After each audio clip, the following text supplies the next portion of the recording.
the #1 Costa Rica real estate and investment podcast, bringing you experts from all over Costa Rica.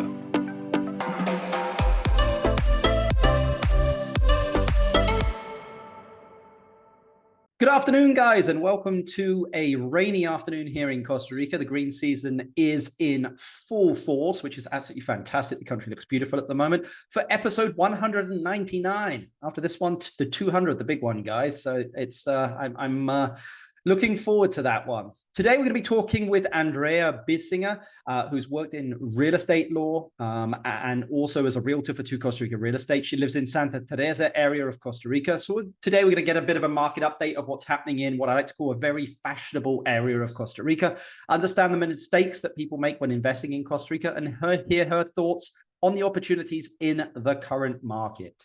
Guys, if you're enjoying this podcast, please give it a thumbs up or rate us on it. I love to see the ratings. I've not seen much movement on it really at the moment, so I'd appreciate any help that anyone can give. If you need any help on investing or doing anything here in Costa Rica, again, we've got about 30 builds on a variety of different stuff. I always say if you have an idea in Costa Rica, we can probably make it a reality and make it cash flow as well. So you can email us info@investingcostarica.com, info@investingcostarica.com. Remember, also on our website, investingcostarica.com, there's a curated investment section where we actually have properties that we've analyzed and actually given them grades like like government bonds, A's, A pluses, A minuses, B's, B plus, depending on certain criteria. So you can take a look at that in the curated investments on the website there. And if you have a property that you'd like us to analyze, send it across and we'll have the analyst here in the office take a look at it for you and get it up on the website. But let's get straight into the podcast. Good afternoon, Andrea. How are you doing? Hi, Richard. I'm doing great. Thank you. How are you? Very, very good. Thank you. I think this is the second person that we've ever had from Santa Teresa join us on the podcast. So it's kind of nice to get you on it. Cool. Happy to be here. Awesome. Well, my first question that I always like to ask people is, markets have had a pretty good start in 2024. However, real estate worldwide is somewhat slowing down. I mean, what are you seeing here happening in Costa Rica in general and specifically in Santa Teresa? Yeah, I think, well, in Costa Rica in general, I think there's been a good start to 2024. In Santa Teresa specifically, I think to answer that question, it's kind of just important to know, and understand the background of the market and how it grew significantly during 21 and 22. Those COVID years it was one of the markets that I would say grew the most in the country, together with other similar destinations like Nosara. So I think that's important to understand, when kind of talking of the current market and what's happening. In the current market, we have experienced a little bit of a slowdown. Yep. And we've experienced that since last year, basically after the 2021 and 2022 kind of like explosive market, the market corrected a little bit. I think that's a trend that happened all over the world, and Santa Teresa is definitely not the exception. And yeah, basically that correction that started last year when other markets, other countries opened up after COVID, it's kind of, we've seen it in this first part of 24. It has definitely been busy, but I would say that it's busier for those sellers and those products that have already accepted that correction and have gone through that price adjustment. Yep. So yeah. I mean, to give people an understanding, because a lot of people, don't really understand Santa Teresa and kind of what happened there in the market. I mean, let's take a property in, 2020, 2021, and then where it kind of got to today. What happened in that market over that 4-year stretch post-pandemic? So for example, a property that was listed before the pandemic could have been half the price of what it went to during the pandemic. So basically in 2020, the borders closed. There was obviously a lot of uncertainty of what was going to happen. So there were some fire sales there. And then as soon as the borders opened up, Santa Teresa became kind of this like very highly sought after area. And it was in a way discovered. Obviously it had already been moving, but there was definitely a hype during that time. And a lot of people started wanting to come here and buy here. and kind of like discovered that hype of Santa Teresa. And that made the prices just go nuts. So it was 2 years where we experienced a lot of things like sight unseen purchases, like bidding wars, a lot of things that weren't common to our market before. Yeah. So that started happening, you know, it was kind of like a, you know, a weekly thing that we had, you know, sight unseen offers or bidding wars on a property, or we didn't negotiate any price. We only negotiated over asking, and there was never a negotiation, you know, under asking. So that was a little bit of, you know, what happened and how it changed drastically from pre-COVID to the COVID years. I mean, a lot of people, again, don't know, you know, like, can you describe Santa Teresa Place to us, and like, what are the type of people are there? Because I say that every single beach town in Costa Rica is very, very different, and so are the people in it. Yeah. Well, I mean, Santa Teresa is, first of all, the most important thing and characteristic thing of the town is that it's one strip. It's like a single strip, you know, of road that goes all the way from Malpais, which is kind of like the southern tip of the town, and also the southern tip of the peninsula of Nicoya. And then it stretches out to Manzanillo. And then after Manzanillo, there's like a big family ranch that's also protected, and it's hundreds of acres. And then on the southern border is the Cabo Blanco Reserve. So our town is kind of contained by these two, you know, like protected areas. And so there you have Malpais, then comes Playa Carmen, then Santa Teresa, Playa Hermosa, and Manzanillo. Those are sort of like the beaches that are comprised in this like Grand Santa Teresa area. And, you know, it's a surf town. It's a beach town with a lot of great surf breaks that work year round. So its main activity and main attraction is the surf, you know, that's what it's all about. But there is also some other things that make it very popular. And I would say one of those things is the food. There's a great food scene, and people from all over the country and, you know, all over the world visit because of the great like food scene that there is. There's a lot of international restaurants and just like a lot of options in such a small stretch of land, you know? Yeah. And then there's also a very international community here. There's a little bit of everything. There's Latin Americans, there's Europeans, there's North Americans, there's, you know, there's a little bit of everything, whereas some other beach towns in Costa Rica are more North American, or like more, you know, there's a specific like citizenship, where here it's a little bit more varied. So that's kind of, there's also a yoga and a wellness scene, as in most beach towns in Costa Rica. But I would say the main things here in Santa Teresa are like the surf, that's very attractive and friendly for all ages, all levels of surf, etc. And it works all year round. And the food. Very, very good food in Santa Teresa, I can say that. So yeah. Yes. I mean, where has the majority of the investment been, you know, in the area over the last 3 years? In the area, or like the type of properties? Yeah, I mean, but like, where has it been? And then like, what are the types of properties, just so that people understand? So it's been in the last years, COVID actually had like something very interesting that happened during that time when the market kind of exploded. It also did so in a very specific area, and the area that grew the most was North Santa Teresa and Playa Hermosa. Playa Hermosa had already started developing before that, but during that time, it kind of just went crazy. And that's because the beach there also has really great surf, and it's very friendly for kids, for all, you know, for all the levels. It's just like a really fun surf beach break. And there's also a private school. So one of the things that we saw that happened during COVID is that a lot of people, you know, instead of just buying a secondary home or a vacation home or even just an investment, what they did is that they actually moved here. And when they moved here, they wanted to be somewhere that was close to town, but you know, not in the middle of town, because they were moving their whole family here. So Hermosa kind of became the perfect place, and that has been the focus of you know, investment in the last few years. So obviously Santa Teresa, the center of Santa Teresa, is still the commercial center, and where all the restaurants and shops and all of that is. So there's still a lot of, movement there. And then Playa Hermosa definitely became the most attractive real estate scene. And has it been mainly kind of more homes built, like single family homes? Have you had hotels, commercial? The definitely residential real estate here is what moves the most people just looking for either a vacation home, a secondary home, somewhere where they can spend a few months and rent out the rest of the time to generate some income. So that's turnkey home, residential homes that they can rent out when they're not here is the focus. There's also, obviously, with the growing town, there's also a growing interest in commercial properties to provide, the services for all those people.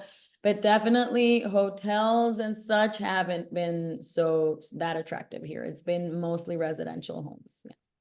Yeah. I mean, it's heavy lifting building a hotel, and you've got to make sure you have the water infrastructure and all the permits. It's not easy, believe me. The guys at Nantipo, it took them years. So yeah. And that's just like a lot of other towns in Santa Teresa, water has been an issue. We didn't have it. AIA, which is the National Water Institution, wasn't here until about like 6 or 7 years ago. So before that, everyone was just on wells. Now there's AIA, but there's a whole bunch of, they don't have enough water for all, for a bigger project. Yeah. I mean, what are the beach towns surrounding that area that you still think are a good investment, and why? So when I was talking about kind of like the layout of the town, I mentioned Manzanillo. Manzanillo is the town that's to the north of Santa Teresa. So basically that last beach town up north before that big family ranch.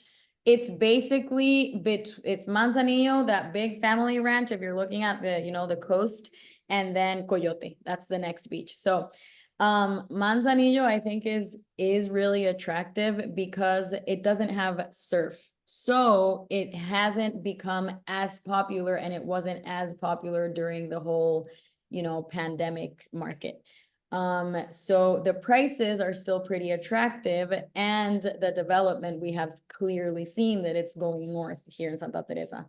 Yeah. Just like I explained, people are going to Playa Hermosa, and that's like the area that they're focused on. So just, a short 5 or to 10-minute drive from Hermosa is Manzanillo, and the prices there are a fraction of what they are in Playa Hermosa. And there's another interesting phenomenon that I think makes it a very attractive area, and it's that there's a big Waldorf new school that came to town, and they are located on like the hills of Manzanillo. So Manzanillo is kind of, it's become this like sweet spot between the surf of Playa Hermosa and great education, for the kids of all the families that are there. So even though it doesn't have surf right in front, it has like a really good location. So I think there is, you have a great investment opportunity. I mean, can you give people an idea of what land would cost around there, just to give them an idea? Yeah, well, here, obviously, it's hard to talk in terms of per square meter prices, which is what most people expect to know. But I would say in Manzanillo, you can still find, a piece of land for around $150,000, where in Santa Teresa, it's hard to find anything below the $300,000 mark. And that's, and that's, even that is very hard, Yeah. Yeah. Wow. Well, I mean, I agree with you on Manzanillo. It's absolutely beautiful. It's a spectacular location and very close to everything as well. I understand real estate law pretty well. I mean, yeah, what are some of the misconceptions people have, or some of the things that they just weren't aware of when it comes to more of the legal part of real estate here in Costa Rica? I think, well, this is kind of gonna sound like I'm still in the legal part of things, but I think the most important thing that people don't realize is that important is the role that the attorneys play in the transaction here, because they're also notary public. So that's not, for example, in the US, that's not the case. So because they have that double role of both being your attorneys that are conducting your due diligence and reviewing everything, they're also the ones in charge of doing the transfer of the title. So lawyers here can, make or break a deal. So it's really important to have, choose the right ones. Yep. That I think is a big one. And then I think another one that we struggle a lot with, both in the legal side of things and as an agent, is the misconception of real estate being a highly regulated thing like it is in the United States, whereas here in Costa Rica, it's not as regulated. Like transactions are not as regulated as they are in other places like Europe or the United States. With things, like house inspections and soil tests and all of those things, they're not necessarily regulated here. So people sometimes have different expectations of what's going to happen in a deal based on the results of those things, and basically here it's all based on what's customary, so again, that just speaks to how important it is to have the right people on your side. I always say to people, caveat emptor, buyer beware. In this country, there's not much. Once you buy something, there's not much going back. So yeah, you need to make sure that you got all your I's, dotted, T's crossed, and yeah. Yeah, correct. So, correct. I mean, what do you think is going to happen for the rest of 2024 for Costa Rican real estate? Honestly, I think the correction of the market is just gonna keep going. I think there's still a lot of sellers and a lot of people who haven't fully accepted it. Because we're in a coastal market, we are also a seasonal market. So we're just coming off the high season and now we're actually going into the lower season. So I think that trend is kind of gonna follow into the lower season. I think there's a lot of opportunity for those who are willing to adjust their prices, listen to, real valuations and base their prices on real market numbers, because I think buyers are really looking out for that. And a lot of them are looking for opportunities, especially now going into the low season. And I think that's what we're going to see the most, people jumping on those opportunity purchases, on those properties that they really see value in. So yeah, I think that's what we're gonna see. And I also think the US election is gonna have, until that happens, we won't really know exactly what's gonna happen after that. I think it's going to be positive for Costa Rica, whatever happens anyway. So yeah. I agree. I agree. I think it is. But there's going to be uncertainty. We don't know how positive it's going to be. It's going to be positive. We just don't know the extent of it. There's going to be uncertainty running up to it, for sure, which means I think people are going to be a little hesitant to pull the trigger or do, as I like to say, want to get out of kind of dodge, card, and Costa Rica offers that. Absolutely. I mean, you'd mentioned it was seasonality here. Is there a particular time of the year that you think is best to come to Costa Rica to buy? I never asked that question before, but yeah. To buy? Yeah, I mean, to buy, like you mentioned, we're coming out of high season here. Like, is it better to come in September and October? You get to see more property. Maybe some of the buyers that didn't sell during that up and coming high season are struggling a little bit. Like, I mean, what's your advice on the best time of year to come to Costa Rica to buy real estate? Yeah, that's actually a very interesting question, because our real estate market goes completely in hand with the rental market. So with this, seasonal rental market. So people are buying when they're coming on vacation. So they're coming for the summer and that's when they're looking at property and that's when they're, interested in buying. But I would say that the low season for rentals is actually more attractive for buying, because that's when people already, the high season has passed and the people who didn't sell during that season are now more eager to sell. And you can find better deals, people are going to be way more open to negotiate. There's going to be more flexibility. So maybe September, October is too rainy here. Yeah. It's hard to actually see property. You can only see stuff in the mornings, only in the mornings. Yeah, exactly. So, I mean, I don't know if September, October is the best, just because it can't, the weather can actually limit your capability of seeing property. But for example, August, July, August, I think is a perfect little nook there to come buy property. Yeah. What businesses or services do you think are missing in your area? What would you love to see?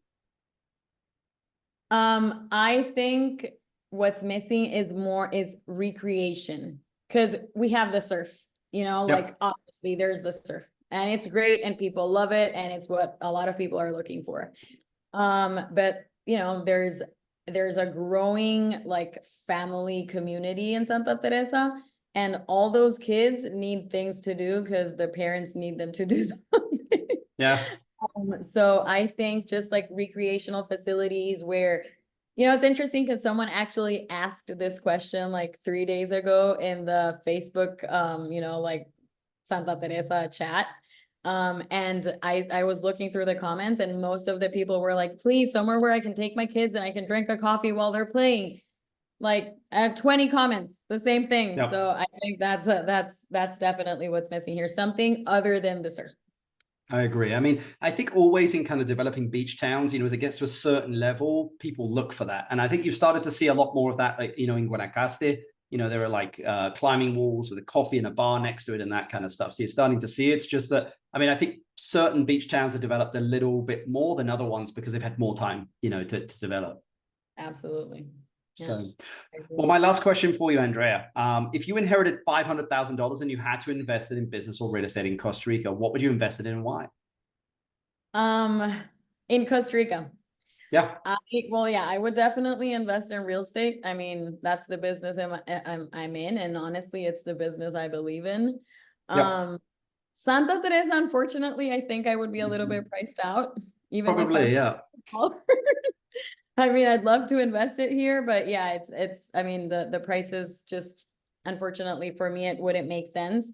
I really like the Guanacaste area. I surf too. So, I mean, there's also great surf there. So it's really attractive to me too. And I think there are areas that are up and coming that you can still get in, at that price point and kind of create something really nice. I really like the Avellanas, Lagartillo area. So I would probably, head out there and maybe look for a piece of land and buy and build a couple of, smaller homes to Airbnb or rent out. I'm actually originally from the Caribbean coast. I grew up in Puerto Viejo. So I own land there and I'm actually developing a project right now. I'm building more primary affordable housing, which I think is kind of also a market that has been a little bit forgotten with this big real estate boom. A lot of people want to capitalize on the like multi-million-dollar homes. And while it's great, the people who can actually afford those homes are less. So I'm kind of like targeting that section of a little bit, smaller homes and more affordable for both Costa Ricans and international clients. So I'm working on that. So I would probably invest it there too. Good answer. I like it. Well, Andrea, it's been an absolute pleasure to have you here on the podcast. For anyone that wants to reach out to you, I'll put all your contact details in the description, but very much appreciate you taking the time to join us on the podcast. Thank you so much. It was great talking to you. You too. Guys, great podcast there with Andrea over there in the Santa Teresa Malpais area, down in the lower corner of Nicoya Peninsula. For anyone that doesn't know it, just get on Google Maps and type in Santa Teresa. I think as you can see here, I love the honesty. There is a slowdown happening in the market. The craziness is kind of gone, which I think is very good. I'm certainly looking to make investments over the next coming year and also the following year as well. Our investment fund is developing some stuff which we're about to exit, and so we'll be looking for new investment throughout Costa Rica. If you've enjoyed this podcast, guys, please give us a thumbs up. If you would like to get in contact with Andrea, all of her contact details are in the description down below. The one thing I did really find interesting was, her thought on affordable living here, which I think is a great, it's in desperate need in some of these areas here of Costa Rica. So, and I was always thinking about the build textile structures that could be done very quickly. Would be a great example of how that could be done. But anyway, hope you've enjoyed the podcast, guys. For anyone that wants to reach out to us, they can do info@investingcostarica.com. The next podcast is number 200, so that should be very interesting for you guys. And we'll see you on the next podcast. Thanks very much. Bye. The #1 Costa Rica real estate and investment podcast, bringing you experts from all over Costa Rica.